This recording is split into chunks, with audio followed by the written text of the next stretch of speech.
Donc, en conclusion, un bit field, c'est la compaction de plusieurs données dans un entier unique, par exemple 32 bits. Un masque, c'est une séquence binaire de 0 et de 1 qui cible un champ dans un bit field.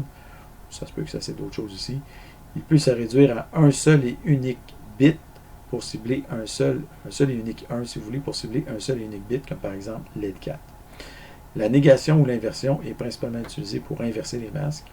Le et est généralement utilisé pour mettre des bits à 0, donc éteindre des LED, ou vérifier la présence d'une option ou d'un élément précis dans un ensemble.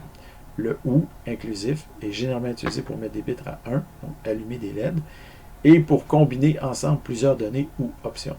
Le ou exclusif, XOR, est généralement utilisé pour basculer des bits 0 vers 1 ou inversement, ou des options dans un ensemble. Cette opération a l'avantage d'être réversible.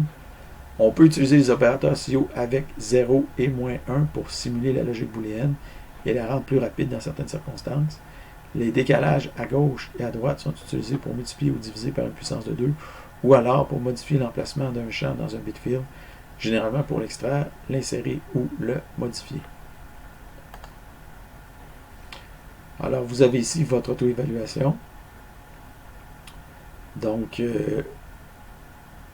en passant, vous ne pouvez avoir plus que la moitié des points dans une section sans compléter au moins un numéro en rouge. Donc, remettez sur le PowerPoint non zippé sur les A et au moment de la remise, bien entendu, ajoutez en commentaire votre auto-évaluation et la durée de temps que ça vous a pris pour réaliser ce module-là. Donc, je vous remercie pour votre attente et votre participation et au prochain module.